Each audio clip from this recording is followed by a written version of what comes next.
era of metal has begun, and metal shall prevail. For we know what they have done. 5 legends of our realm who sought to follow the path of their dark musings. But they did not know what they had summoned. Pentakill. To these creatures, there is but one thing left to do.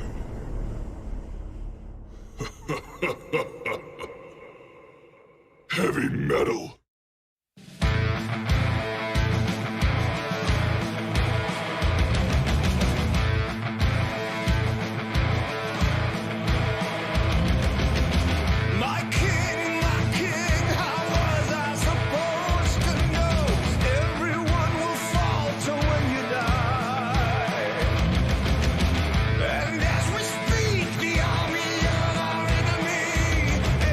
Approaching our gates, we cannot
Welcome everybody. Just a little bit early there. Welcome to another night of VCS action here on VCS English. My name is Everyday. With me tonight, we do have our special guest analyst, 𝗏𝗏𝗀𝗀. Thank you for joining us. And of course, Vinnie, as always, is here as well. How are we tonight, guys?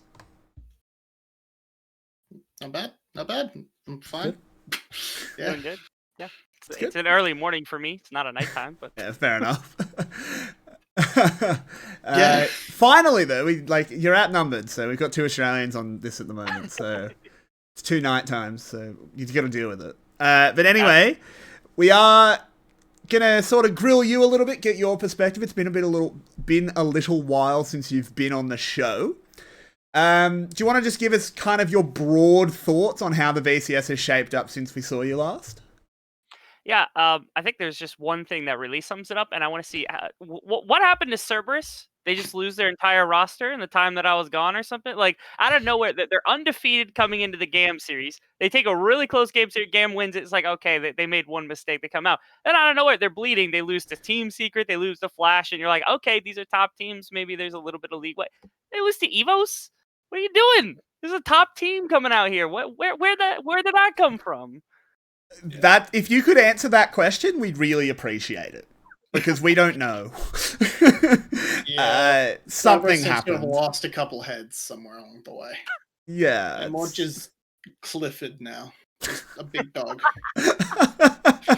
Just a big red dog. Yeah, it is. Watching the fall of Cerberus has been insane. There's no other way to put it. It doesn't really make sense. I think the way they played yesterday was pretty shocking against EVOS. Like, how did they lose game 2? How do you lose that game 2 where your Caitlyn gets a double kill in bot lane at 3.5 minutes? Like, that's the game. The game ends when that happens, but they just lost anyway. It was kind of absurd. And of course, I mean, if they lose today, whoa, because they're in our first series. It's Cerberus versus OPG. If they lose to OPG, that's unreal. Absolutely. If they lose to OPG, like they just need to start scrapping people at that point, because I don't know exactly what's going wrong with the roster. Yeah. I don't expect it, and this might be just like exactly what they need to try to right the ship at the moment, just because they need a win against anybody, because they've been competing against top teams. They still have to play GAM again, which is also like a really daunting prospect to have to play the team that kind of puts you on this downward spiral. But at minimum, they won so much early on in the season that they should be fine for playoffs. I hate to jinx them like that, but I don't think they can fall out of playoffs all too easily. I don't think they can. No, they haven't quite locked playoffs, but considering 6 out of 8 teams go to playoffs, like, it's pretty unlikely for them to dodge it. We've got, I think, 2 teams so far have locked playoffs, which is Flash. Even got a little a nice little graphic for that. Yeah, Flash secured playoffs.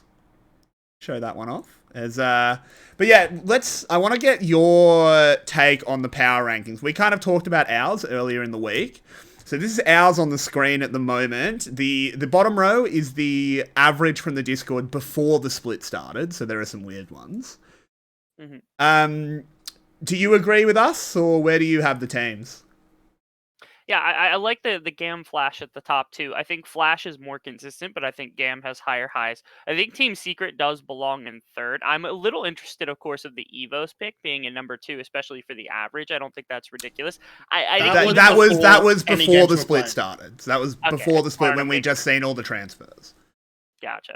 Yeah, so that makes a little bit of sense. And EVO's beating Cerberus, I think, does give them at least a little bit of credibility over the likes of Saigon and Percent at the moment. Mm-hmm. I do think Cerberus is probably still the 4th team. So if I had to give like a rough one, I don't think it's ridiculous to say GAM's number 1. I'd probably put Flash at number 1 just because I think their consistency is really nice. In fact, I love the way that Yulwei has structured his. The only thing I would say is I really like Percent to grow potentially and take the final playoff spot. Maybe that's just a personal feeling type thing. Maybe I'm just like misappropriating feelings from earlier in the season, but I still do like Percent potentially. But other than that, I'm pretty much top to bottom correct with Yulwei at the moment. I think when we sort of discussed it, we all agreed that Flash and Garm were very close, and we had a similar dichotomy with Flash is more consistent, but Garm, when they hit their highs, they'll beat anyone in the league. Then we kind of had the similar thing with Percent and Saigon. This is before this weekend, I should say, so we haven't updated it to reflect that EVOS beat Cerberus, that kind of thing. It is just pre this week. So I think there's definitely an argument that Percent could close the season out over the Buffalo. And I think actually if you look at the strength of schedule heading in, Percent probably does come 6th. Because at the moment, they're tied. Buffalo has the head-to-head. So if they were to end tied, Buffalo would get the 6th place. But Buffalo plays 4 top teams. Percent plays 𝗏𝗏𝗀𝗏. So Percent can actually win a series, while can Buffalo beat any of the top teams? And that's a very tricky question. In terms of pure player skill, Percent has the advantage there, but their drafting and meta read has been pretty horrible. So hopeful, and they've just gotten a new coach, so they've officially had him for all of like 2 days. But so hopefully, as the rest of the split carries out, they'll improve, they'll fix that and be able to overtake. And they should hopefully beat OPG at the very least, and then overcome 𝗁𝗏𝗄𝗏 for that final spot in the power ranking, and not just in the actual standings. Yeah, I would agree with that. So can you tell us some of your big surprises, other than Cerberus? That's the biggest one, obviously. But some of the other big surprises since we sort of last spoke to you. I think that we've seen GAM slowly become a little bit more consistent, which I know sounds surprising, and I'm not going to call them a consistent team yet. But you remember earlier on in the season when they had lost against, I believe it was Percent I think it was a 2-0 in terms of Percent. They came out against Percent with a very definitive game plan. It doesn't matter what they're picking, what it is that they're going with, but they've shied away from Levi being on these really weird junglers because originally they played the Kayn and they played the Sylas, and they looked uncomfortable. They looked mismade. They looked like a solo queue team, just trying to bust out whatever team composition would work, let their jungler run wild. Since then, we've seen them go a lot more towards a little bit more team fighting tactics, which I think is scary for a lot of teams. They showed that against Cerberus to some extent, and they've continued to show a lot more development in that regard, which I think is really, really nice to see a team from the VCS finally have some semblance of that. Like I said, it's nowhere near what it needs to be by any standard, but it's nice to see GAM finally start to develop a little bit of that team structure. Yeah, the way I was describing them earlier in the split was three good friends playing Clash with two guys they found on a Discord. We've been saying this the entire split and even in the pre-split because some people were writing GAM off for this split, and I always thought that was wild because it doesn't matter what else happens. The fact that you have 𝗂𝗃𝗃, Dia1, and Levi as your top side, you're probably coming top 4. It literally does not matter what else happens. You're probably coming top 4 because they're arguably the best. Not even arguably. They're the best top side in the league, skill-wise. Since then, they are actually playing as a team. They're still weird and they're not consistent. But they are starting to play as an actual 5-man unit, actually thinking about what they're doing, not just picking Jace every single game. Also, they've got a 4th player now. 𝘁cie is actually really good. 𝘁cie's been sick on the support. I also don't think 𝗬𝗓𝗏 has been bad. Yeah, okay. People give 𝗬𝗓𝗏 way more shit than he deserves. But he is the worst player on the team. Yeah. While 𝘁cie is arguably hanging with the top 3.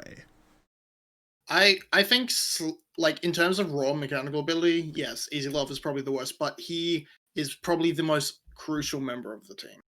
Interesting. Because when they don't play 𝗬𝗓𝗏, they will go back to how they looked. That's true. They look completely lost. They look like they're purely relying on the mechanics. 𝗬𝗓𝗏 comes in and they look much cleaner. They're much more... They have a lot... They don't have amazing macro, but they have a lot more in-game direction. And because, I mean, that's the only thing that's changing. 𝗬𝗓𝗏 is probably the one providing that direction. And I think he is a huge part of their step up. Because, I mean, if you go back to around when they were losing, I think 𝗬𝗓𝗏 was sick for a couple of weeks, and they were just playing Genza and Jisoo and trying all sorts of wonderful things, so that just didn't work at all. So... Yeah, I would agree with that. But let's talk about our first matchup, as we probably are heading into draft soon-ish. They don't do much pre-game since the casters aren't in the stadium. So it's Cerberus versus OPG. Even with Cerberus's downturn, you have to be taking them as the big favourites, right, Rebel?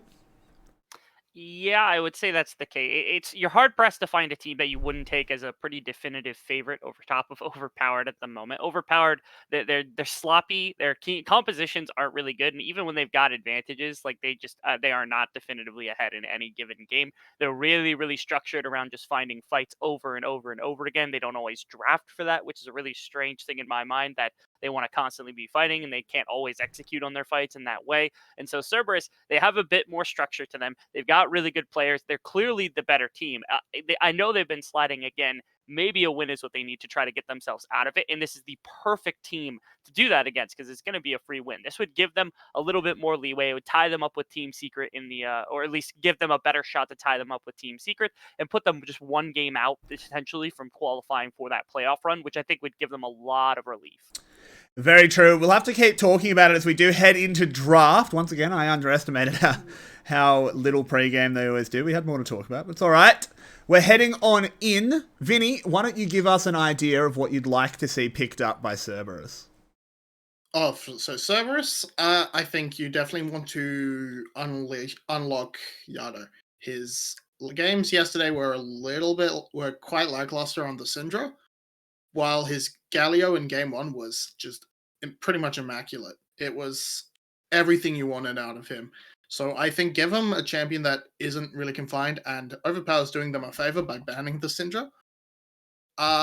So if we go towards the Galio, can't go towards Twisted Fate because that's banned, but yeah, give them a nice roaming mid who can impact the lanes, especially bot lane, and then you just play through there.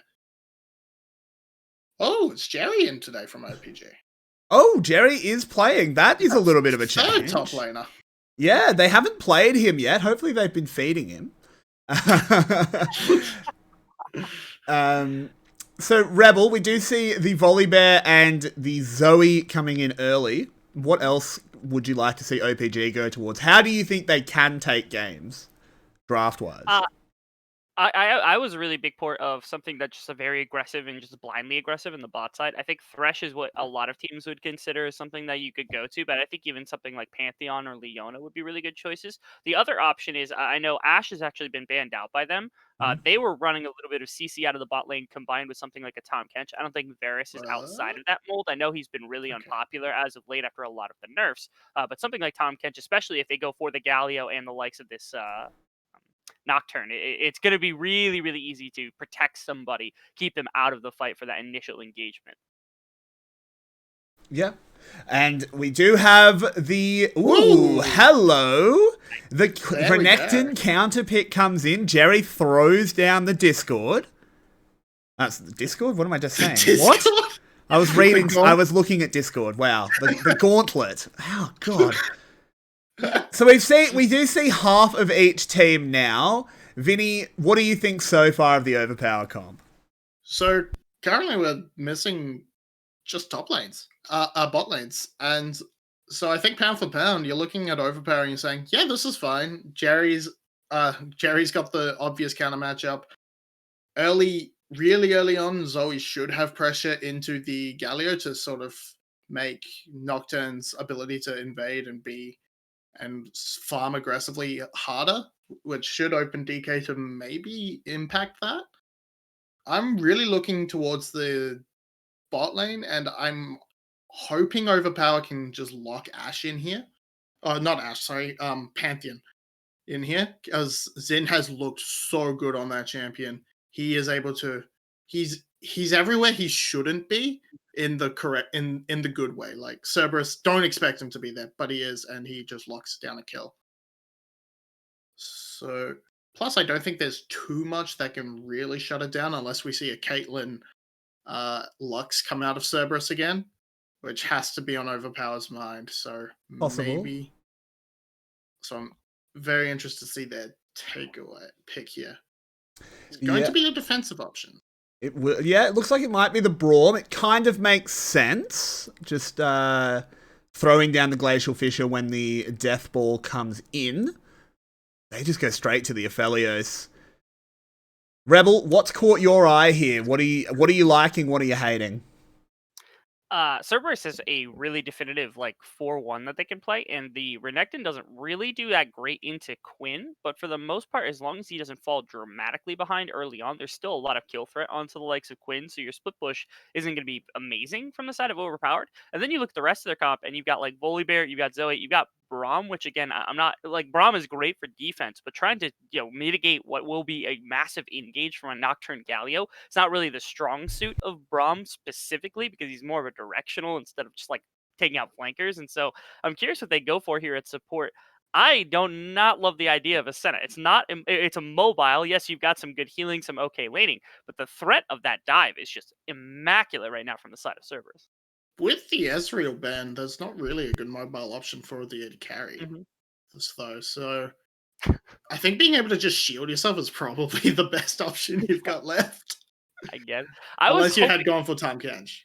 I was hoping maybe we get the Quinn at the ADC role, maybe a little bit of flexibility there, since they had seen maybe you throw 𝗁𝗏𝗏 in the top lane. I know it's a lot of ridiculous nonsense that I'm spewing at the moment, but that E might have been enough to try to disengage. But I would have liked 𝗀𝘀𝗄𝗏 too if you're going to run the Senna. That's already a potent combo. It's defensive enough to keep them off the dive potential, but I guess Braum is what they're going to top. Yeah, so this is something I was about to bring up. Jerry's a mid laner. by trade. Yeah. So I'm not too surprised to see this. This is going to be Quinn top played by PHT.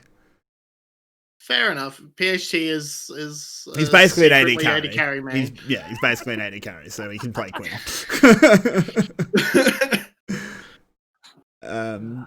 Unless we see the double flex and Zoe's going top.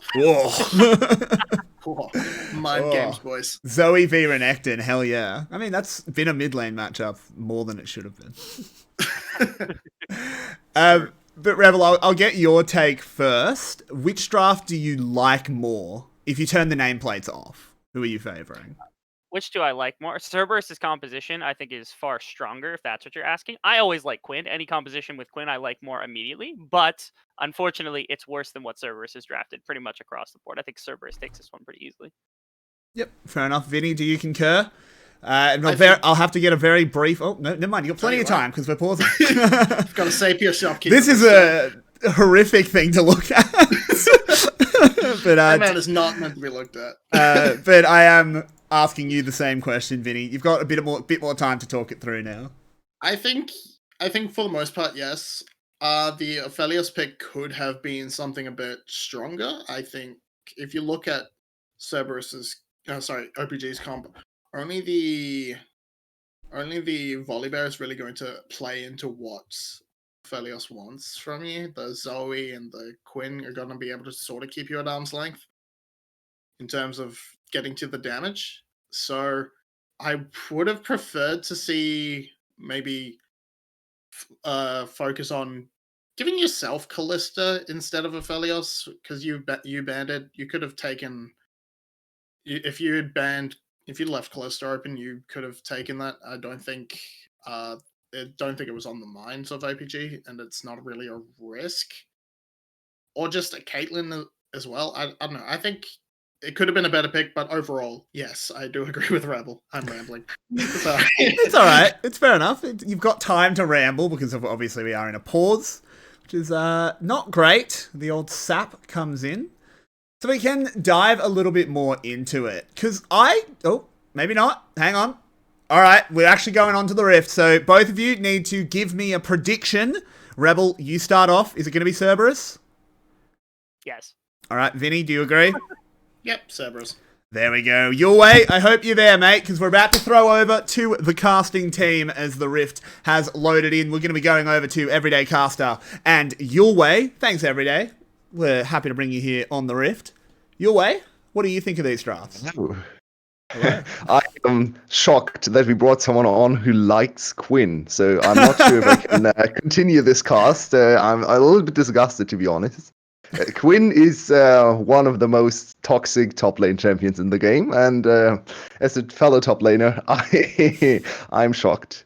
Renekton, of course, deserves it, to be fair. Yeah, fair enough. Renekton actually deserves it too. So I heard something on Twitter about the Renekton Quinn matchup. I think Mad Lions played the Renekton into Quinn on Friday, and afterwards a lot of pros tweeted at the top laner for Mad Lions, who won on the Renekton side of things, and told him fair play for playing the most impossible matchup in pro play. So let's see if that's true today as well. Sadly, it's PhD in the top lane, and we know his tendencies on ADCs in the top lane. We have seen him on top lane Vayne. It hasn't ended well.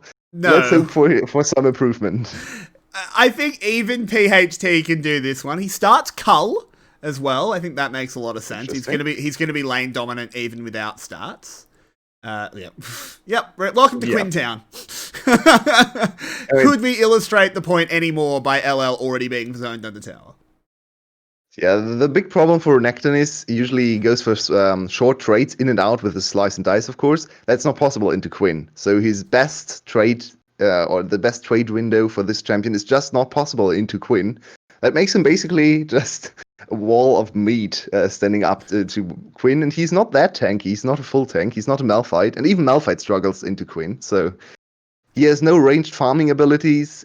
He needs to be inside the wave to even heal, which gets punished by Quinn. Everything Renekton does gets countered by Quinn. It's ridiculous. It's the biggest counter matchup. And the only reason this matchup is actually played in pro, even though Quinn is really not a pro play champion. You need to completely adapt your playstyle to win with Quinn, but it's such a big matchup advantage that you can actually go for it. Yeah, LL has done well here, actually catching a fair bit of farm. He's only about half a wave down, but that will, of course, grow and grow and grow. What I'm going to be looking at is how well he does in experience, because I think if he can manage to stay in experience range, that's a bit of a failure by PHT. You need to be stopping him getting levels as well. And there it comes down to PHT's wave control. Oh, an interesting clash in the jungle. Two very strong early junglers against each other.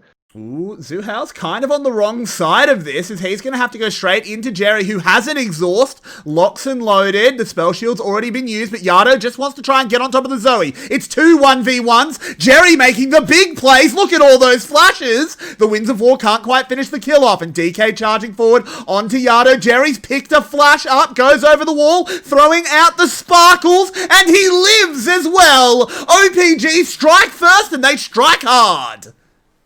OPG with a new mid laner. They look revitalized. What a nice invade from DK there to get on the other side of the enemy jungler. Well played. Yeah, there we go. 2-0 for OPG. DK also covering for PHT, who is continuing to annoy LL. Actually, full HP. That is quite surprising to me.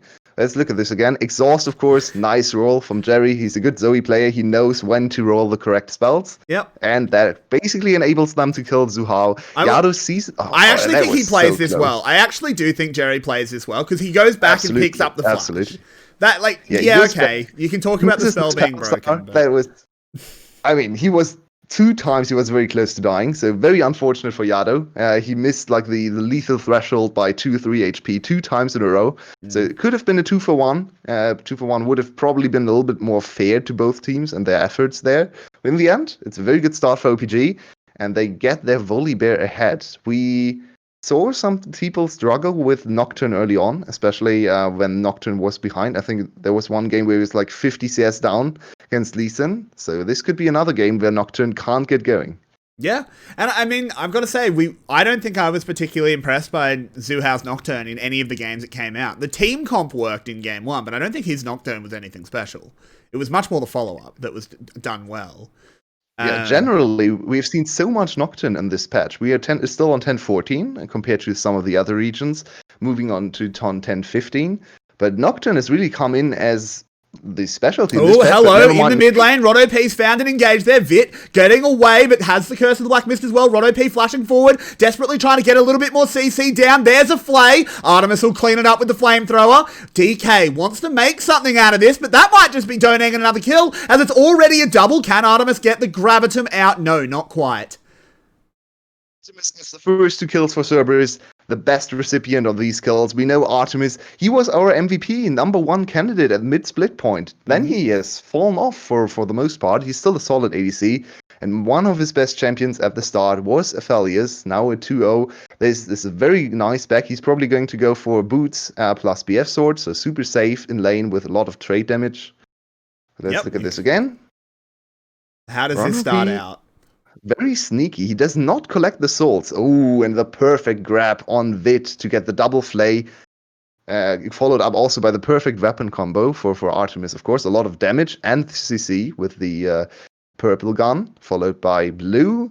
And Xin, I mean, yeah, what can he do? He gets flayed back. He's a poor Braum. He gets pulled again. I think 𝗀𝗏𝗆 landed every single skill shot he could land in that play. So big shout out to him. Perfect Thresh performance. Yeah, we have a lot of good Threshers in the VCS. We often get these master classes, and 𝗀𝗏𝗆 definitely added his name to that book. Wasn't even really that many mistakes by OPG, honestly. I don't think there was much they could do with 𝗀𝗏𝗆 being that accurate. So those 2 kills in the mid lane suddenly mean a whole lot less. As, yeah, it's 2-2, but it's an Aphelios.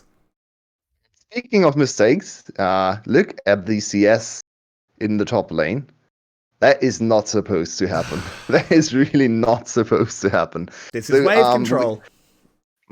So we've seen PHT just perma-push top lane, which doesn't make any sense, because top lane got nerfed for ranged champions when it comes to early turret damage. So it doesn't actually make much sense to push in the wave as a ranged champion early on in the lane if you're not going to go for cheater recalls. Of course, you can push in the first... Oh, never mind me. Oh, we have a little bit of an action here as Jerry's going to be the target, and the mousetrap springs shut. 𝘂𝗷 gets the kill. Let me talk about waves, please. VCS teams will never want to let me talk about waves. You think you have So that time to was do the first- in-depth color analysis? You haven't learned. So that was the first Nocturne ultimate. We often, of course, say Nocturne ultimates matter a lot. And the first one netted a kill, got 𝗬𝗂𝗧 back into the mid lane matchup. He's actually ahead by 10 CS in quite a difficult matchup. So that is a good sign for Cerberus, and they are in full control now of the topside river. Which should never happen. Why do they have topside control when there's a Renekton taking on a Quinn? The PHT, come on, man. Stop picking AD carries. You're terrible at them. Yeah. He's cursed. He is pushed on the wave once again, so Renekton is free to pick up all the CS. Just try it. Yeah. He maybe he doesn't know about top lane wave control, but I mean he should know because he's playing top lane this game. But yeah, he's just pushing in every single wave, and he doesn't even harass LL much. Look at LL's HP bar. Every time we pen to the top lane, he's almost full HP. That's not good enough, and the Cal is not going to help you much. Because the item difference in terms of like just base setting stats, up the 𝗁𝗱𝗍 dive here. This push was intentional. He's They so want to turn healthy, the though. tower off. Yeah, there's no chance here. This is, again, I understand what the attempt was with that push, but PHT, you've got to just hold the wave back. Play the matchup Look at the better. turret. Look at the turret. It's healthy, yeah. It has almost like 100 HP, maybe 200 HP, while PHT pushed in every single wave. But he just can't attack the turret, and even if he does early on, the extra turret protection means that the turret is not taking any damage. Yeah. We can see the traits are still good for Renekton, even against the turret, for Quinn, of course, even against the turret shot. But if you just freeze the wave or try to slow push a little bit more often, then the Renekton can't catch the wave, can't even get to the experience, because you can just bully him away. You can actually make use of this counter matchup. So far, he has just given Renekton a free lane. Renekton's still up 4 CS. And you could argue 𝗀𝗃 is coming in for 350 extra gold and 10 CS, but that doesn't really matter much. The worst part about the matchup is already over for Renekton. He can now catch waves forever. And Yep. PHT? PHT's in a lot of trouble. The Nocturne ult has been used. The flashes are both coming out. The cleanse used as well. 𝗬𝗂𝗧 doesn't land the taunt, but this should still be an easy cleanup kill. The next Winds of War. No, it'll be the Q from the Nocturne that gets that one. And you have to just, you know, something I came up with. You have to warp your entire playstyle to get with a Quinn, because she's not really a pro play champion. Has it been worth it so far? Nope. Absolutely not. Please stop picking top lane ADCs for PHT. Every single game he was on an ADC in top lane, especially, he has hard into the early game. Think back to the Vayne games in the last split on BGA. Yeah, I know. No one wants to. Those were ugly. At least they get some pressure on the other side of the map. DK, of course, poses a big dive threat, and bot lane can't really get under their turret. Yep. Well, maybe they could actually just stand under turret. There is not a lot of damage between the three of OPG's champion here. Uh-oh, look at this. PHT, he's been found again, but they won't actually go under tower. They got the entire top lane tower, by the way, while we were looking at bot. So, Quinn lost first tower. LL walking under tower, trying to kill her, and does. This is how this matchup is meant to go, clearly. Well, this game is over. PHT! You might People in our Discord actually say that he's good. I mean, I think he's good on a few AP champs in the mid lane, if he's actually put on these. But he plays way too many different champions on which he's not good enough. And another nice try from Unofficial. Take the salts. Vit. I guess he had to go to the wave. Fair enough. Yeah, he would have actually lost a lot of CS. That's unfortunate, because ADC centers struggle to get a lot of souls, so you really want to get every single jungle soul you can get. So Yulwei, I'm going to give you a metric for this game. 𝗀𝗂𝗧, spell shields that ultimate, but it might not be enough as PHT. Now coming forward, there's no flash, and with LL arriving, it's not going to be enough. 𝗀𝗂𝗧 goes down. So that is a little bit back for PHT, which might make this next statement a bit easier. But at the end of the game, I'm going to ask you, whose Quinn was better? PHT or Neven? Oh, no. I knew what name was coming. The infamous Neven Quinn. I mean, PhD has some work to do if he wants to challenge Neven's Quinn. He's still far away from that, to be fair. That game made us think Rizzo was good. 𝘁𝗨𝗏's great, Rizzo's not. But DK and 𝘂𝗷 having a bit of a fight over the red buff. Jerry will take it away. DK trades his flash for it. Arguably not worth it. So we saw the jungler being caught out in Xiao. He was 2 levels ahead of DK, so if he got away with this life there, he would have had a big jungle advantage. He's still 1 level ahead, but lost the first 2 dragons, in fact, to OPG, of course. Shouldn't be the biggest cause of problems here for Cerberus, because they're still far ahead, especially in teamfight setups, with Quinn not being a very good teamfighting champion. They shouldn't have any problems contesting the 3rd Drake. Of course, 3rd Drake is something Cerberus is pretty bad with. They have an insane first dragon rate. They still have a very high dragon rate, even after their slump, or in their slump right now. But their 3rd dragon is something that has caused problem after problem again and again. So let's see if Cerberus is able to set that one up in 3 minutes. Of course, they have a lot of pressure in mid lane. They have good, they have bot lane advantage too, with the IE now completed for Artemis. So it really shouldn't be a problem. No, it shouldn't at all.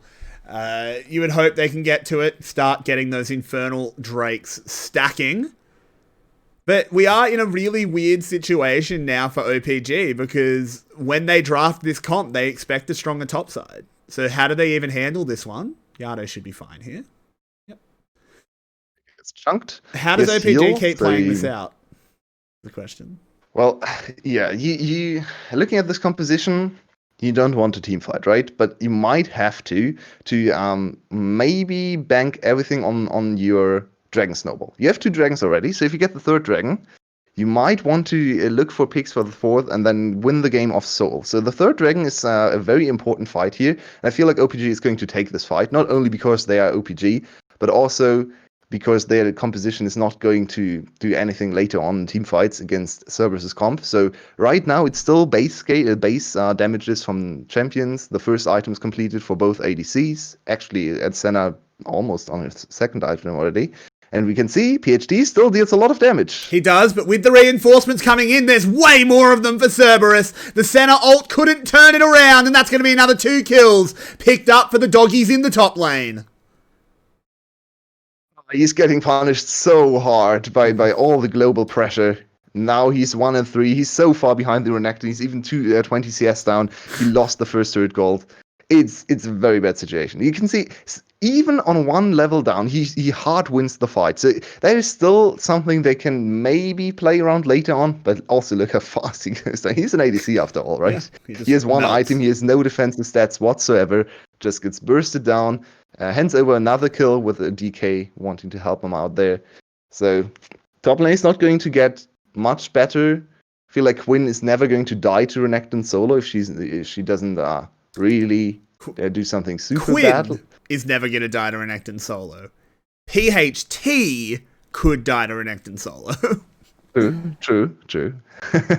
He's already going to be a solo game anyway, right? Yeah. We just saw what happens when he tries to take a fight. You have 2 globals for mid and jungle, and if they are anywhere close to the top lane fight, they are just going to press their ultimates. It's then a super easy kill to take, as we just saw. Even with Cleanse. Cleanse is not going to help you against double stun and stun and fear. So yeah, I can't really see a future where OPG wins this game. They need to gamble everything on the next dragon fight. And I actually feel like, even though we flame OPG a lot for contesting dragons where they don't need to, this one is one where they really need to fight. They need to put all their eggs into the dragon basket. I agree. And just hope for the best. 𝘂𝗷 is taking a lot of damage before the fight. Has to be careful. He might go down. Stopwatch is used. Xiao's floating around to help him out. There's the paranoia. He's going to rip it straight in as LL arrived. That's going to be a big Galio ult as well. Knocks up 3. 𝘂𝗷 has to flash immediately out. PhD going low, but so far no one has fallen. OPG with the health bar lead. Artemis enters the fight, but everyone disengages for now. Wait, why did Al just take that big chunk of damage for no reason? He just slapped there. I think he was slapped. Oh, okay, fair enough. So it's a 4-4-4v4 right now. Quinn is very fast out of the base, of course. So OPG definitely with positioning advantage. There's a very cool pink ward behind them, though. So Cerberus knows what is going on. 𝗁𝗂𝗏 has Flash and Smite available, but he's quite far away from the dragon, so he needs to get closer. They dropped the Rift Herald to at least make OPG think, oh, 𝗁𝗂𝗏, that's a disaster. He pops the spell shield, but it's buying so much time. Jerry goes down. 2k health now on the dragon. Both junglers on top of it. And 𝗁𝗂𝗏 gets the kill and the smite. It was actually Artemis that got the kill, but it doesn't matter. The dragon was the big one. PHT had already disengaged, and now Cerberus. I think they're sealing the last few leaks in this boat. Absolutely. That should be all she wrote. That should be the end of the game, even though we are only looking at a 5-6k gold lead. I say only. It's only at 18 minutes? Especially with a counter match of this harsh in the top lane. So 𝗁𝗂𝗏 almost throws it all the way here, but of course Jerry also kind of tunnel visions on killing 𝗁𝗂𝗏, which makes sense. It's the jungler, right? You need to secure the dragon, but maybe a little bit of a rookie mistake there, positioning-wise. They give up 2 more kills. They give up the dragon. They give up the mid turret. Baron is going to spawn in 1 minute, so it's really just going to be the victory lap from here on out for Cerberus. Too far away, the Dragon Soul for OPG. Even if they get the Dragon Soul in like 10 minutes, 15 minutes, the scaling is going to overcome even the Infernal Drake Soul, in my opinion. Yeah, I do think that last Drake was almost necessary for them to stay in the game. If they get that one, then the Soul comes in early enough for it to really matter. Of course, Vit could theoretically scale up to be doing a lot of damage if his positioning's fantastic, but, you know, it's already a 3-0 2-item Aphelios. It's looking real rough for OPG. It's potentially also looking real rough for LL, as he is absolutely dead here. I think he's just going to try and clean up the minions before he dies. 𝗁𝗂𝗏's actually committing in. LL's alive due to that magic damage shield. They're turning it around, and they never let a man down. They always back up their boys, as now they're chasing into OPG. LL dives on forward. There's a double kill for Yado. Vit with a good flash, but not good enough. And Xin, the last one standing, as he finally is claimed. Quadra kill out of nowhere for Yado. That could be Baron on spawn. And yeah, I think the ship for OPG has sunk. Absolutely has.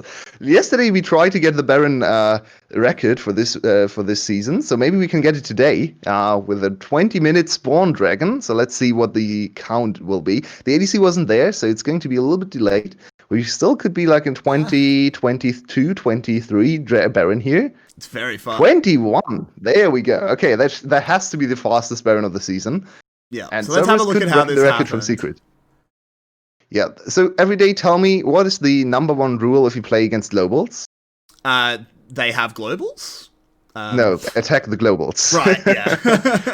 Don't get lanes that don't have the globals. Attack the globals. This is going to happen when you're attacking the lanes, the lane that it doesn't have the globals. The globals come in, help the lane, and you all die. Quadra kill for Galio, not something you see all day either. I mean, it's also got to be said, LL got some big ol' heals off those first _𝗏. For sure. But yeah, no, you are right. Attack the globals is pretty common knowledge at this point, even if I forgot it. Yeah, ganking the Renekton. I feel like that actually shows how badly this game plan has failed for OPG, because they never should be having to gank the Renekton. This Renekton should not be in the game. This should essentially be a 4v5. You picked the Quinn to take Renekton out of the game. Yado's the target now, but look at all the damage. And once again, the globals arrive. That paranoia just doesn't have a cooldown, but 𝗁𝗂𝗏 just dies for his mate. He didn't want to give the shutdown over, which makes sense. Also, they're protecting the stacks on mid-ice, of course, so it's actually worth it to die for your mid laner here, even though it feels very bad. He was 1 auto tech off the kill too. Can we see the inhibitor broken anyway? They are 4v5, but this 4 is still super strong, and the enemy team has a Quinn from behind, so to be fair, it's just a 4v4. Yeah. I mean, the problem here is, like, we haven't even seen Artemis, like, really contribute to a fight yet. Like, this is a 2-item Aphelios that hasn't done anything yet. It doesn't get better for you, OPG. Yeah. Not the greatest weapon combo. It's actually quite good for catching people out, but of course, in terms of damage, it could be a little bit better. Infernum is, in my opinion, right now the strongest weapon in his arsenal. The dragon is coming up too. And OPG, I guess you can try to contest. I don't think it's actually going to do much. Even if you get the dragon, is it ever going to get... Are team fights ever getting better, though? No, so you may as well take the flip, right? It's never getting better. Yeah, that's a fair point. Itemization wise, you have 2 items on your mid laner, 2 items finished on Vid. So it's probably right now is the best point to fight. Maybe in the ultra late game when you have crit on your Quinn, you could try again. But then you're also facing. You're also comparing crit scaling from Quinn against crit scaling from Aphelios, and that's not a fair fight. Yeah, exactly. But they will give it up. Cerberus do just take the dragon. I think OPG should fight for that. Yeah, they 90% of the time they lose, but the next dragon's going to be 95, and the one after that's going to be 100. You may as well take the time that you've got a 10% chance, right? Yeah, you probably lose the game off that fight, but the game's already lost, dude. Take your 10% chance. Especially, we talked about we talked about the game being lost from the last dragon, and I still stand by that, and it definitely looks like it right now. So it doesn't really matter what you do afterwards because the game's over anyway. So I definitely like that point. Just flip it. Just try it. Exactly. What are you here for anymore in this game? It's not going to feel good to play Quinn from behind, to play Senna and Zoe and just get dived on by double global pressure. I mean, 7-1. I have a crazy idea, Yulwei. Next game, they could just actually sub a top laner in and let Jerry play mid. Ooh. PHT could just not int for a game and sit on the bench. Like, you know, maybe that's an option, guys. Maybe just bring Simon back in and let Jerry play as well. To be fair, I actually think PHC has been one of the best performing players on OPG in the mid lane. So I don't really see why you would sub him out or would put him top lane. Just put him mid lane as you do. They obviously wanted to try something with Jerry. And to be fair, I actually think Jerry's been fine this game. He hasn't really done much, but again, it's a Zoe when your team comp is hopelessly behind. You can't do a huge amount. As the inhib should be broken momentarily. OPG not going to try and force a fight on it. So Cerberus do get that base break. Yeah, I can't blame them for trying new players out. But putting PHT top, you've tried that. It doesn't work. Yeah, it really confuses me that they try again and again and again, because they tried this so often, but this could be the last fight of the game. Oh, they are going in. That's the darkness being used. There is a tower going down in the bot side. LL flashing on forward. Can he survive long enough? And there's a big burning ultimate from the Aphelios. The Galio comes in to deter the second engage. PHT gets a few shots in. The inhib breaks. But with only one going down, I don't think the game quite ends. Cerberus definitely want to try it, though. There's the teleport. This will be bringing in a full health LL. He's a big lad. There he is. Can they get towards this tower? Oh, PHT. PHT. He got dragged in there because of the E, but it doesn't matter. Cerberus just disengage. It's Cerberus. It's not Gum. It's not Flash. They like to take it slow. And Baron is going to spawn in 26 seconds, so why not? Just reset again, get the Baron. Reset, please. Artemis, reset. Thank you. Well, he probably needed a little bit more farm for his the next item. Double attack speed items, of course. So the max damage, max DPS for him. Don't think he really needed to go for that in this game, but he can go for whatever he wants. Yeah, why not? And the Baron is going to spawn in 1 second. They are a little bit late, so the resets took too long. Not good, Cerberus. Bad time. Pathetic, Cerberus. Let them win now. You're only 11k ahead at 26 minutes. You haven't earned this win. Yeah, this is the point in the in your 5v5 normals or even flex games where you're playing with friends, where you just surrender. You stomp them too hard. You just surrender. It's like, okay, whatever. Yeah. Well, I don't even know what to say here, Yulwei. Yeah, I mean, there isn't much to talk about. OPG is going to try another one, and... There we go. The globals are pulled out once again. They're really targeting PHT down. 𝘂𝗃 will go into his Guardian Angel. Yado in the middle of the enemy team. We need to be seeing Artemis firing. Just using that 𝗂𝗃𝗏 at the moment. Not a great gun combination. Xin first to fall. DK is the next target. Can he get to that blast cone? He can. So actually not the decisive team fight, just not quite enough damage out of the 𝗱𝗏𝗧𝗧. Yeah, surprisingly close, and they still want to end. It they doesn't don't matter. want Baron. They want to end. Yeah, that makes a lot of sense. They've brought Yado there. There's a taunt onto Jerry. PHT just gets deleted from the map. There's the Zoe going down. The turret falls. And this is going to be 𝘂𝗏𝗆 picking up a swift game one. It was not well played by OPG. But 𝘂𝗏𝗆, hey, you got to catch what's thrown at you. And they did that masterfully. We will be back in just a few minutes to have a chat with our analysts about that game. Don't go anywhere, guys. And make sure you join us for game 2.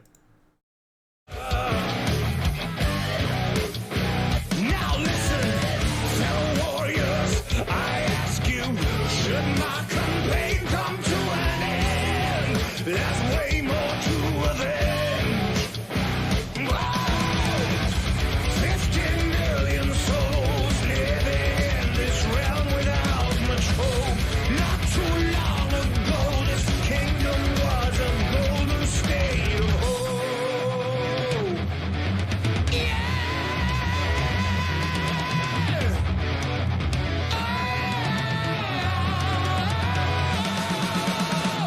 Call down the reckoning to bring back hope and peace, restore our glory to live forever. Yeah, bring down the dark regime. I know how to unleash eternal power. Lead us to order. I am the light bringer.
Call down the reckoning, bring back hope and peace, restore our glory to live forever.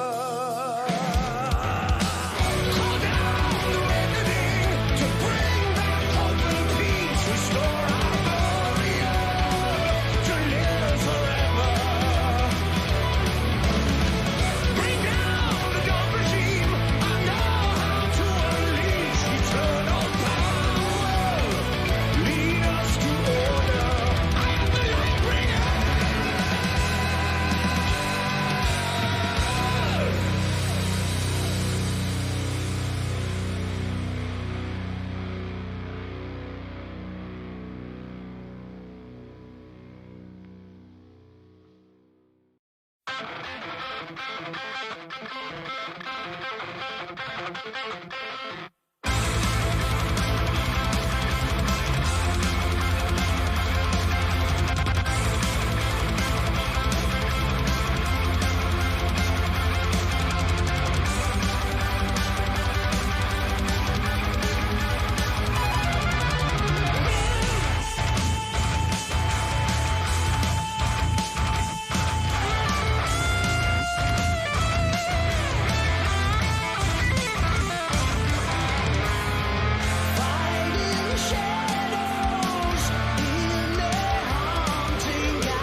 Welcome back, everybody. Sorry for the long break. VETV did us dirty there, but it doesn't matter because we've got some people to talk to. Vinnie, Rebel, welcome back. We'll start with you, Rebel. What was your take on that game?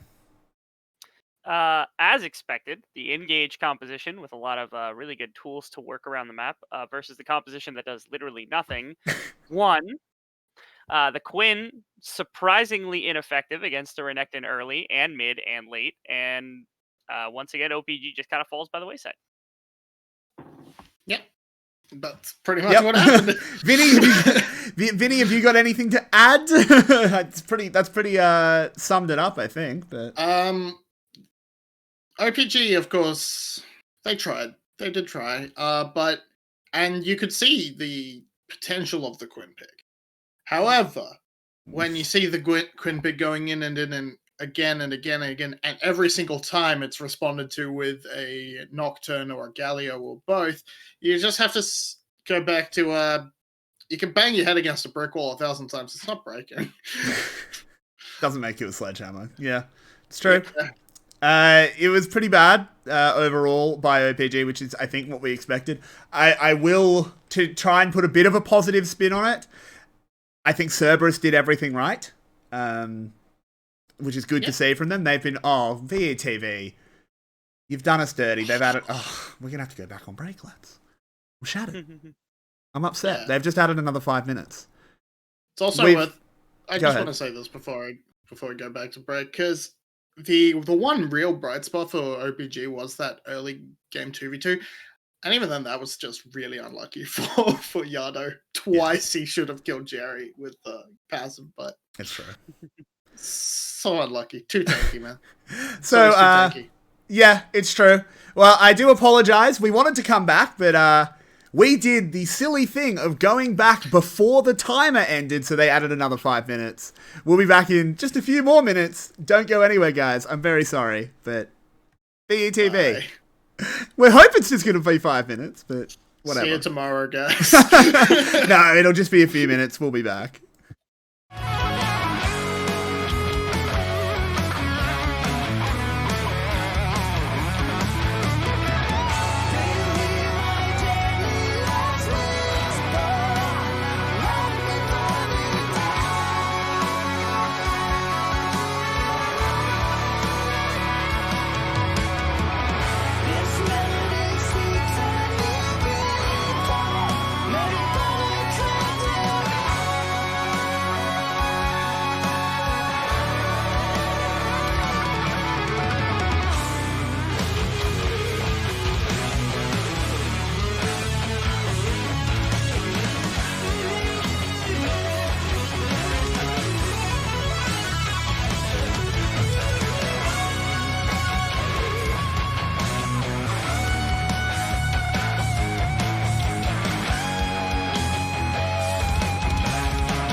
Take two, guys. This time we're serious. As I do apologize again. There must have been tech issues at wherever they're playing from. I think some of them are playing at the stadium. I don't know. But regardless, we are back. One thing we didn't mention is I think we all agree 𝗬𝗨𝗪 MVP for game 1. Yes. The Galio was immaculate. So I think we've sort of talked mostly about game 1. In the end, it was just OPG's comp didn't do anything, and then Cerberus's comp did one thing, and it did one thing really, really well, and that was it. So let's look forward to game 2, and I will go to you first, Vinny. What do you want OPG to do differently? I want to see Simon. I want to see him. I don't care if I see PhD in the mid lane or if I see Jerry. I want to see Simon. I think you need an actual top laner. You need to do your best to actually have some sort of solid foundation in your game plan and have a win condition besides Quinn split push, and because that does not work at all apparently. It's true. We are, of course, in draft. Do you want to see Cerberus change anything, Rebel, or do they could just run this one back? And what do you reckon? I mean, the way that they drafted in game number 1, they gave themselves a really clear win condition, and I think that was really good from them. So as long as they maintain that, especially with the way that OPG, we haven't seen who it is that's playing. Of course, if they bring in Simon, if they keep PhD, all those kinds of question marks that we have for them, will determine what they go to the draft. But again, Cerberus is supposed to be the team that wins. They obviously showed it in game number 1. Even if you don't go directly back to the likes of Nocturne and Galio and just a hard engage composition, as long as you've got that kind of definitive play style under your belt, they should be perfectly fine. Yeah, I think that makes a lot of sense. So the band's running in. It's looking very similar, except the Volibear has now gone. Simon's the most important draft the most important pick in the draft is Simon. Again, I don't think Jerry was the problem. It was PhD's top laning. Yeah, but one of them had to go, and that's true. assume. And we're gonna see Gray's first pick. That's fine, whatever. Is it? You're lucky Yulwei's not here. Some will disagree, but I think his hatred for the pick is overblown. I again don't think it's a great first pick. I think that's better. I think you could just be taking you can't take Renekton. Actually, the Galio lock-in is something I wanted to bring up. Nidalee was unlocked. Should have picked Nidalee, but so with the Galio pick, that should have been banned. Syndra, Yado's Syndra is average at best. Just ban the Galio. It looks super good. The Syndra, you're not worried about at all. And hell, maybe you can pick the Syndra. I mean, it doesn't look to be the case, as we see in a Azir lock-in. Okay, PHT goes to a mage. Rebel, I'll bring you in. What do you think of OPG's comp so far, as we will see one more pick? Well, the Azir match is kind of the ADC shtick because you're auto-attacking. You know, there's spells, so there's that for PhT in the mid lane. Not to mention, the wall is quite nice for trying to disengage the Galio and the Camille. Oh my god! They seem to be strong opinions, so maybe I should cast aside and let Vinny talk for a minute. Vinny, go ahead, say what we're both thinking. Why Mordekaiser into Camille? It's self-countering. I don't think OPG is going to be a super big brain and then say, we pick Senna and it's Mordekaiser's support carry in the bot lane. So you've just given up top lane. There are Camille counter picks. Poppy is one of them. If you can't play Poppy, well, I mean, there's something wrong with you, but there are even just a regular tank. Again, I'm going to say this. Where the hell are my tanks? I want tanks. Stop playing Mordekaiser. Just stop playing Mordekaiser. It doesn't make sense. Like, I understand that some like pro play wisdom does have Mordekaiser as a counter to the Camille Galio because the Galio doesn't matter, right? You have enough time when the Galio ult appears to ult the Camille, and then you dodge the Galio. But in the VCS, none of the Mordekaisers are good enough to play against the Camille, and they just go down 70 CS, and it doesn't matter. Yeah, so that works in the case of you being ganked. That's Yeah. the only case it works. In a team fight, it's still a Galio brought into the middle of your team. Yeah. And I mean, sure, I guess you do get rid of the 𝗳𝗃𝗃𝗿𝗄𝗏, so the target can run away, but it's Doesn't just matter. not worth. You just then die in the 1v1, and then Camille's like, cool. Slightly mistake. And the center's been taken away, so there's no fancy shenanigans going around on the side of overpower. So Even if that was going to happen. We've had our mauled, and we'll bring Rebel back in. What do you think of Cerberus so far? They're very similar to last game, except with a center instead. Ooh, 𝗁𝗃𝗄𝗏. What? I answer my question, and then we'll come to the 𝗁𝗃𝗄𝗏. Can you repeat your question really quick? What do you think of Cerberus's comp so far? Pretty. Cerberus's comp is fantastic. Somehow they've upgraded on their Galio and their Nocturne by adding a Camille into the mix, which is, of course, good into the Mordekaiser, like you're saying, adds a split push fold into the Wrinkle, and gives another dive potential for somebody like 𝗂𝗄 to follow up with, somebody like LL to follow up with. And if they couple with Shen, like, this is... Oh my god. This comp yesterday. This is was literally... comp versus Evos. This is literally Camille goes forward and 4 other people join the fight. That's insane. That's nuts. I mean, it's a very, there's not a lot to explain about this Cerberus comp. It's pretty obvious what it does. So, I'll ask you another question, Rebel, because you didn't get to talk properly. What do you think about this 𝗁𝗃𝗄𝗏? And the overall OPG comp as well. There's a lot of ADCs that you can take into the likes of Galio and Nocturne and Camille and Shen. And I'm going to go ahead and say 𝗁𝗃𝗄𝗏 maybe not the champion I would come to my mind first. I guess with Thresh, with Exhaust, there's some potential. But I mean, he's not even running a defensive summer. You're running teleport. There's absolutely no way that Fit gets anywhere in this game against like a 4-man dive composition. There's just no way. It's pretty ridiculous. And the worst, the teleport is indicating to me that that's an AP 𝗁𝗃𝗄𝗏. I think AP 𝗁𝗃𝗄𝗏 is better than AD 𝗁𝗃𝗄𝗏. At least he gets But then you stand have back. no physical damage except for Graves. True. Rebel, haven't you missed the VCS? We need to get you on OPG more. was playing not percent. Oh, I missed this. This was fantastic. I mean, to be fair, if Vit can survive the initial burst, they suddenly have way more DPS with an Azir and a 𝗁𝗃𝗄𝗏. If the fights go long, Overpower should win them instantly. You're still playing triple AP into a Galio. Yeah. But, Now, Galio isn't going to build full tank. But if they were, this would be the game. Because, oh my god, you can stack so much MR. And it's be true. fine with it. I am just... Well, we'll have to see how... I mean, to be fair, we were talking before we went live. True damage is one of the most broken mechanics in the game, and I think 𝗁𝗃𝗄𝗏 is going to be dealing a lot of true damage this game. Because he's going to be dying a lot. But anyway, both of you, tell me your predictions very quickly. Rebel, start with you. I think probably looks better from the side of OPG, but it's still Cerberus win by a landslide. Fair enough. Vinny, do you agree? Cerberus's comp, they've shown it before, and it's way better. Fair enough. I want to die. Fair enough. We will now be going over to our caster team, which will be me and Yulwei, of course.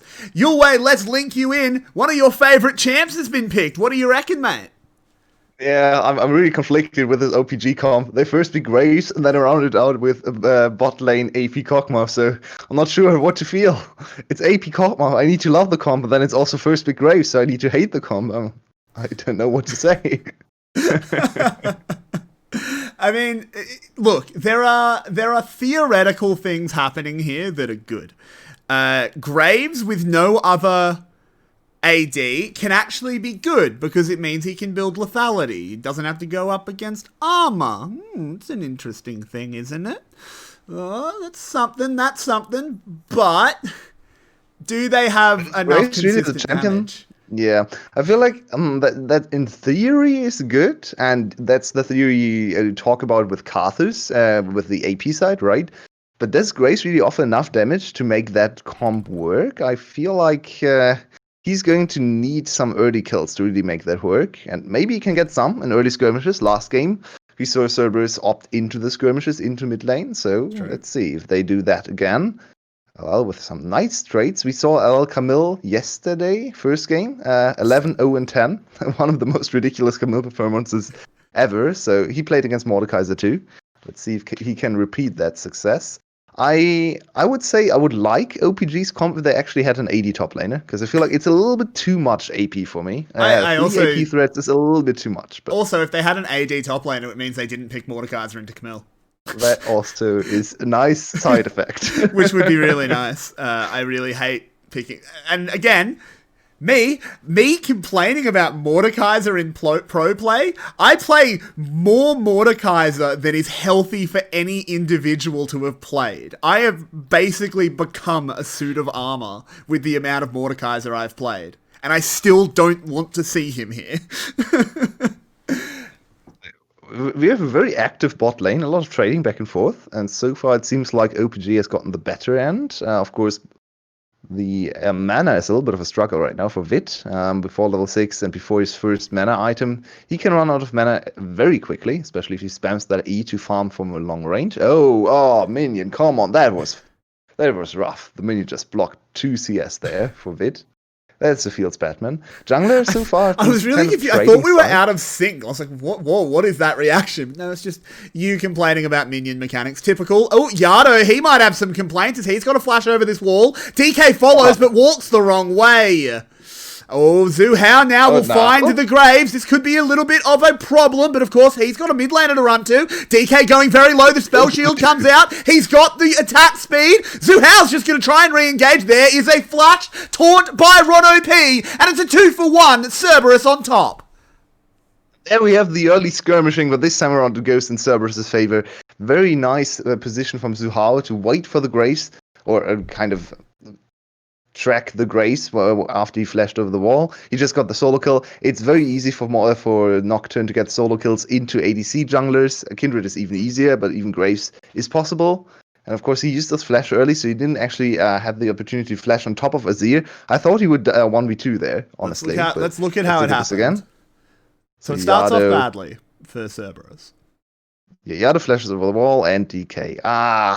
Just slightly, the angle was slightly wrong. I don't think he gets the kill anyway, though. So, in the end, the flash maybe a little bit overzealous.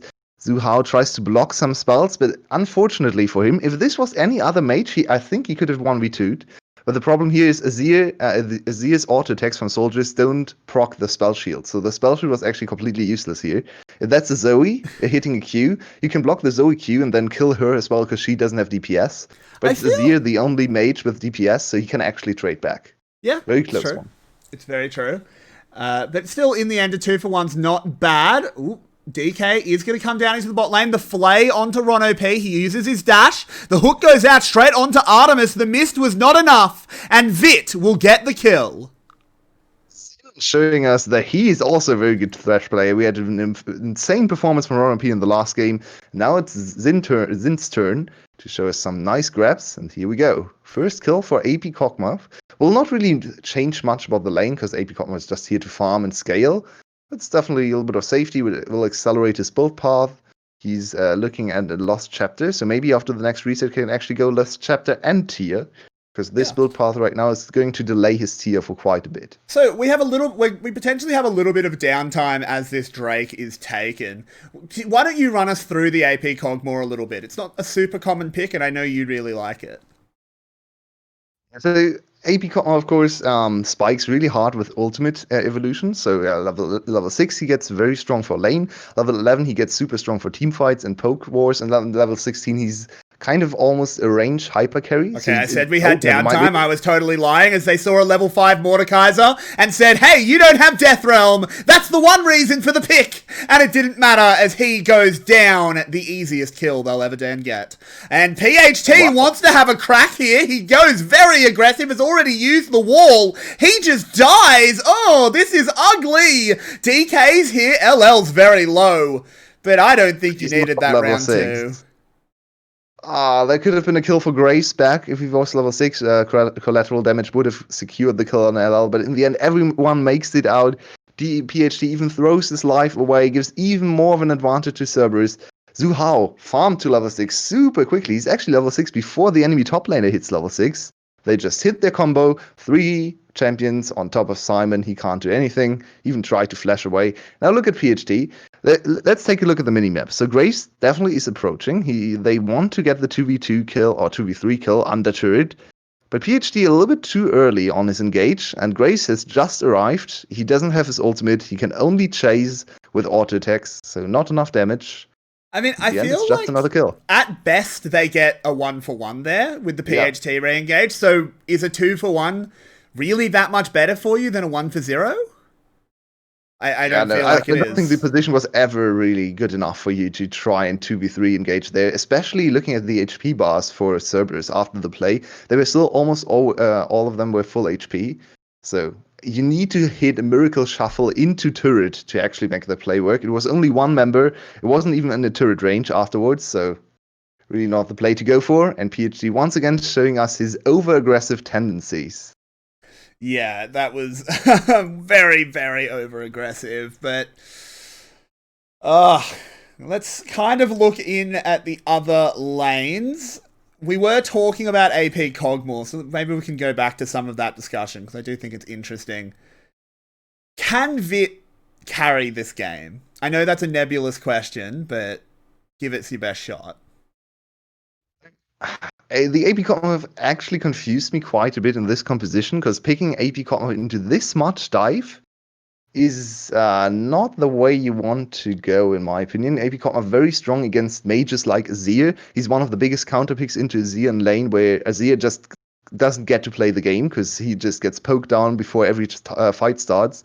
But if the enemy team can just engage from out of your vision, I don't think 𝗂𝗃𝗏𝗄 actually has the time to set up his poke, to land all his spells, to soften the targets. So I'm a little bit confused about the pick here. Together with 𝗁𝘂𝗧, it has decent peel for itself. So I guess you can try to build a defense and then poke them out of it afterwards. It's going to be hard to execute. He has to deal with a lot of dive on the other team. Yeah. It is going to come down to, if they get on top of him, I think he insta-dies. Maybe again, I was saying it in the draft, if the fight goes long, OPG can potentially turn something around. PhD's had, I don't know what happened there. What was that? We get a replay? I don't know if we'll get a replay because nothing happened, but what did he just wall? I think he was just a little bit scared of Yada's engage, because if he gets taunted, I think 𝗁𝗏𝗏 follows up with ultimate. So he had 2 members of his team there. It was a 3v2 even if that happens. Oh, I'm confused. So just one last point on the 𝗁𝗏 topic. I actually thought it would be AD 𝗁𝗏 here, because I feel like attack speed 𝗁𝗏 could actually deal with some of the dive a little bit better. He has a lot of stationary damage. He has DPS. He doesn't need setup as much. So we have an interesting push, and 𝗁𝗏 is just going to take some turret plating. Simon has nothing he can do against this. 2 levels down. Even if he death rams 𝗁 here, 𝗁 is probably just going to stay out of turret range and wait. It's almost like 2 more platings. When you see a 𝗁𝗏𝗏 picked, you shouldn't opt into a laner that's going to lose by 30 CS. Weird. To be fair, he was dived early on, and he lost the full wave when they crashed the wave and dived him. It's true, but it's still the 𝗁𝗏𝗃𝗧 bit. You could have picked something else that can deal with that a little bit better. The 𝗁𝗏𝗃𝗧 had no chance. The only reason he's not level 6 when that dive play comes in, you actually pointed it out during the replay. 𝗁𝗏𝗃 was a level higher than the top lane because 𝗁𝗏𝗃𝗧 can't approach the wave against Camille. He was losing XP because he can't approach the wave. Yep. If you play a top laner that can approach the wave, you're level 6 there. Well, I hate it so much. Has proven very ineffective, at least in this league against Camille. We have seen it time and time again, and it has not worked a single time. I think Camille has won every single matchup, at least in the last week. So yeah, it's a little bit confusing to see it over and over again. Teams have really committed to this matchup. Overall, 𝗁𝗏𝗃𝗏𝗃 this week a little bit too high in the priority list. Feels like everyone is just a little bit lazy with their picks in the top lane and just want a safe blind pick that then doesn't offer as much later on, it seems like. But we have a little bit of a fight about this dragon. Everyone is here. Camille has teleport, so even she can join. The teleport is being used. There's the dive in from 𝗁𝗏𝗃𝗏𝗃. The Galio will follow the instant 3 flashes. Center ult confirms even more damage. And they won't get any kills, but they should get the dragon no problem. Committed for a dragon, but of course they now also open up the next fight. They need to find a play before the next dragon starts. It's because the dragon is, of course, on a 5-minute interval, so your flashes will be up again. But with this much dive, the next Nocturne ult should really get them far ahead, with all the flashes gone on DK, Vid, and Xin. So Vid is now the prime target for the next play. We're just going to wait for the cooldowns, especially for 𝗂𝗄 and 𝘂𝗏, and dive bot lane. I think that's a very obvious play, and I want to see what OPG has to say about it, how they want to defend this one.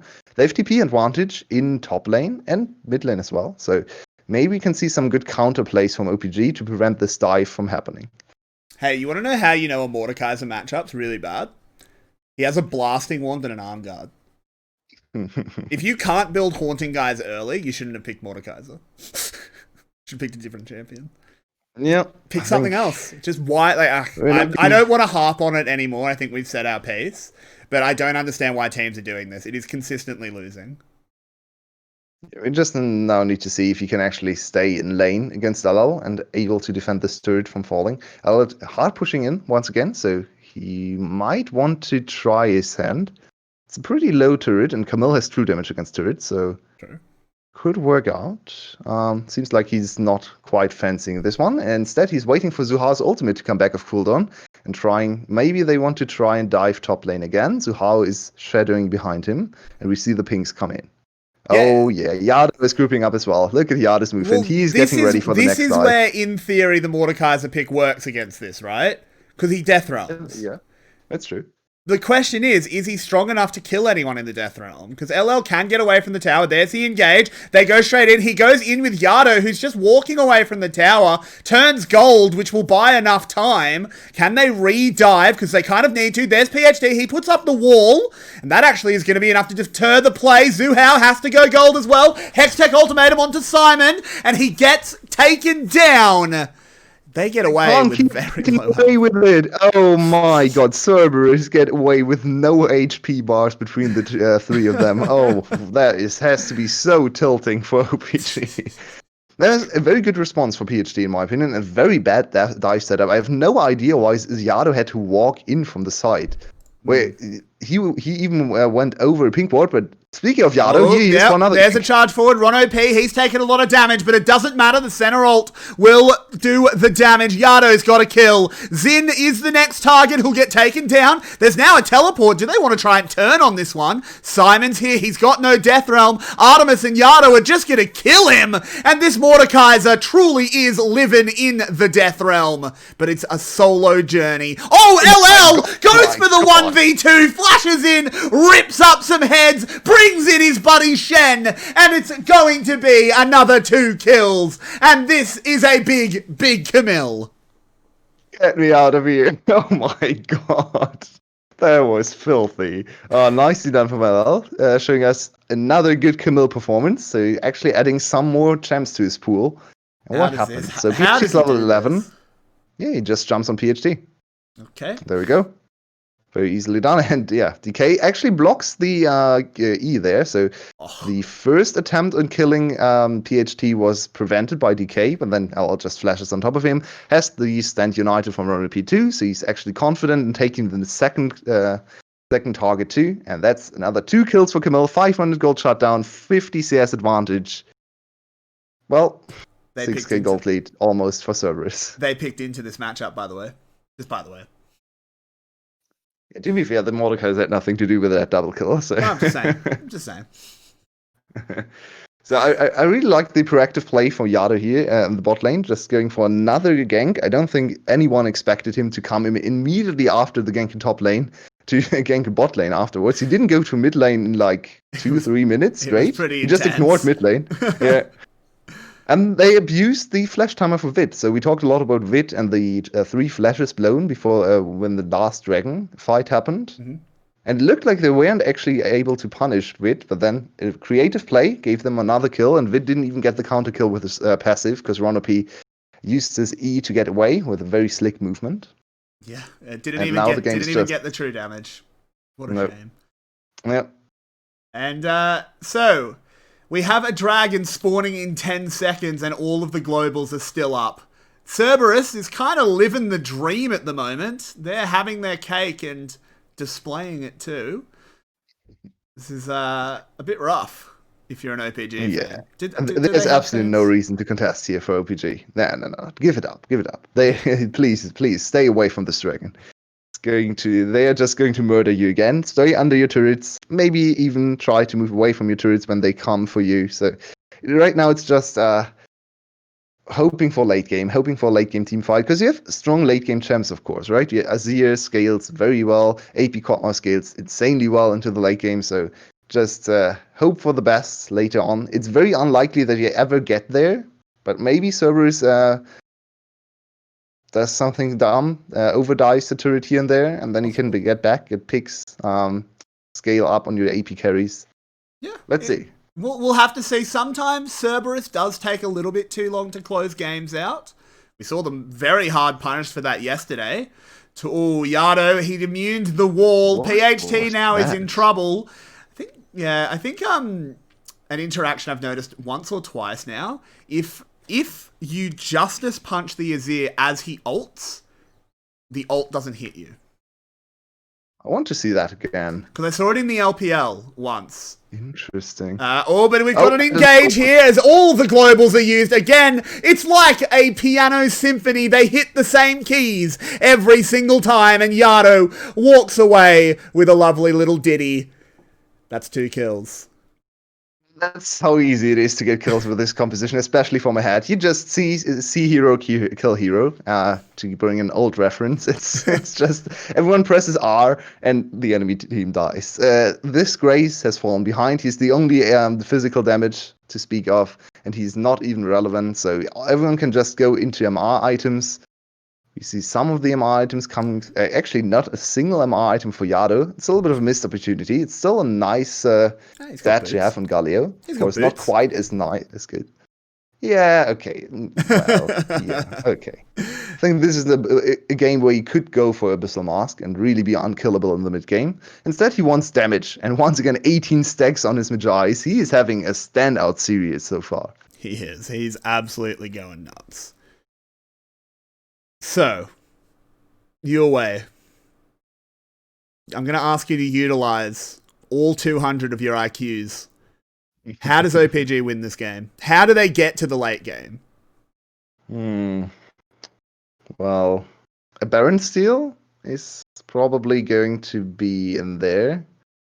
Bit is level 11 now. So yeah, they have to scale to like 4 or 5 items and then try to withstand the dive with some good stopwatch usage and a little bit of kite here and there, a wall from PHT. They need to get to, let's say, 40 minutes for this game to really turn. And they need to, maybe they steal a Baron in like 5 minutes and stall the game for the next dragon. And then something like that has to happen. RODOP's in some trouble, but he dashes away. Xin can't land the flay. They're going to try and turn this one around. And there's the globals. They didn't attack them, Yulwei. They did not learn. As 2 people go golden to dodge the knockups. Vit with a nice little flash away from the taunt, but it's too little too late. The shield won't matter either. He finally goes down. 𝗁𝗏 is traded out there on the backside. DK and PHT are the next targets. They're hunting down. They want to clip the bird's wings. And with the big wall, he slams the cage shut.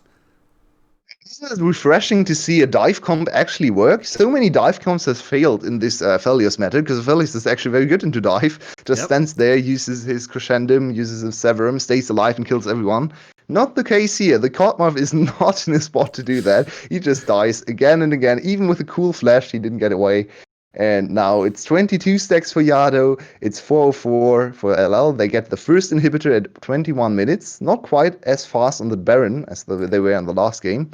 But the Baron is going to be the next objective. Of course, it's a Senna comp, so Baron is always a little bit annoying to take, because you don't have any damage. With Nocturne and Camille, it's kind of balanced back. Yeah, now they are fine. And I've got to say, he gets to trigger his spell shield against Baron, which is very nice, because he gets the attack speed, so...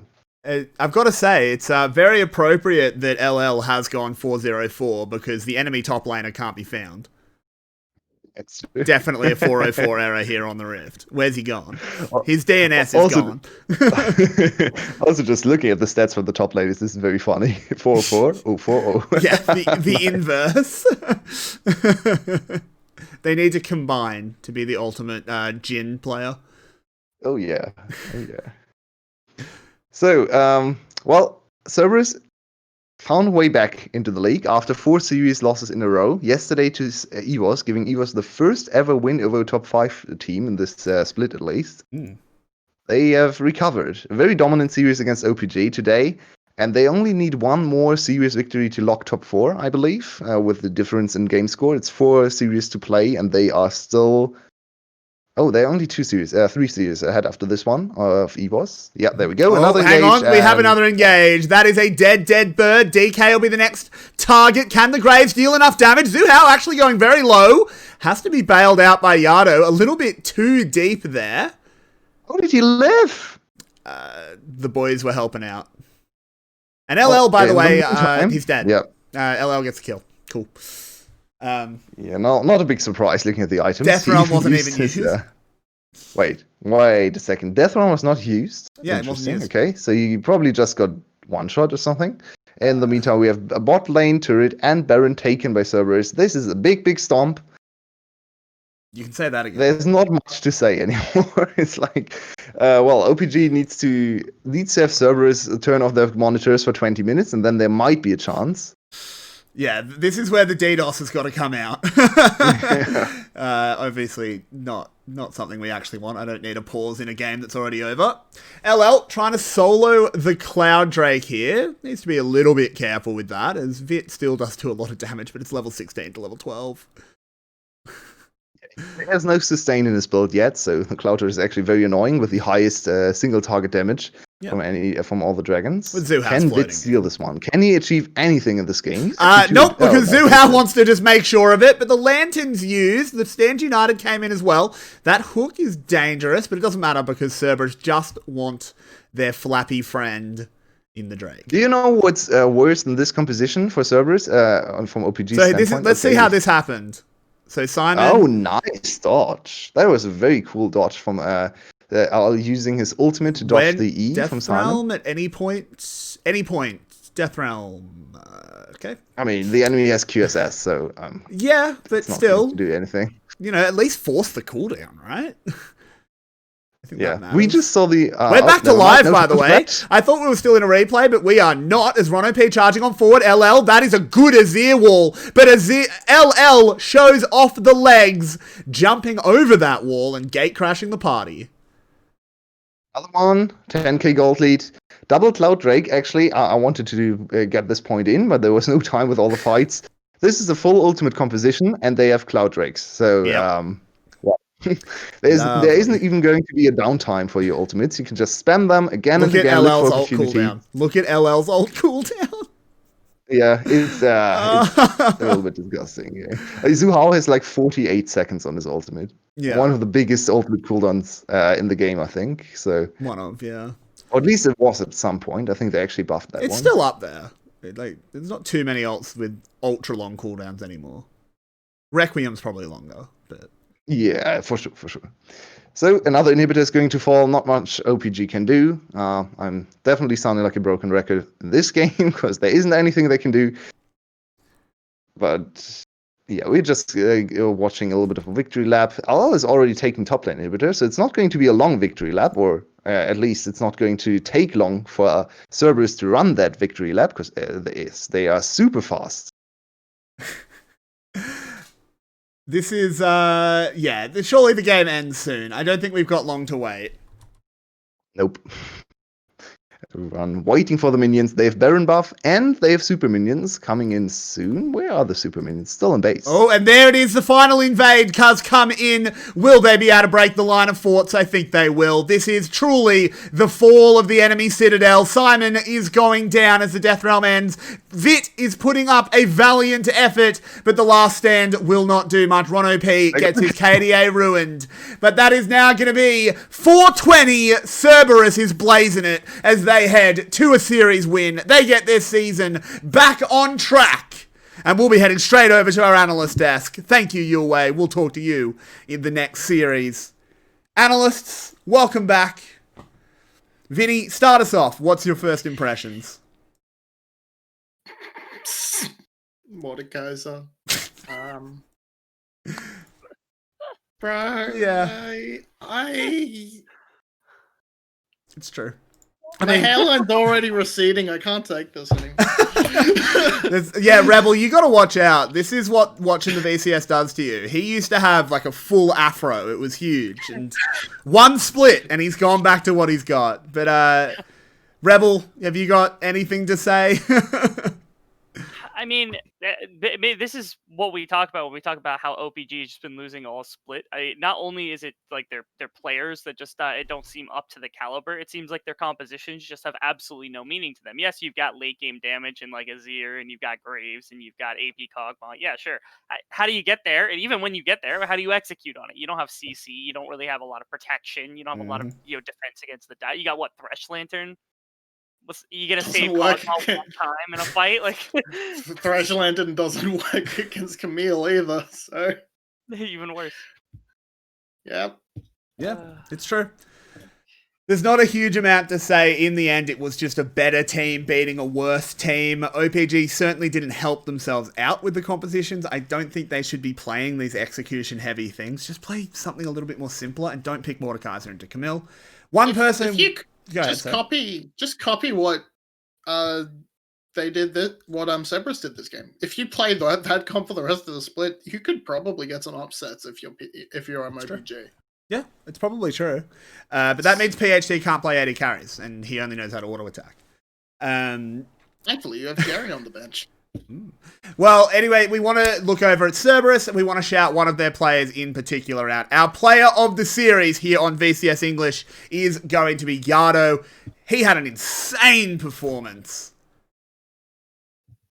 And, yeah. I mean, the Galio was spectacular in both games. It was just kind of the linchpin to the dive competition.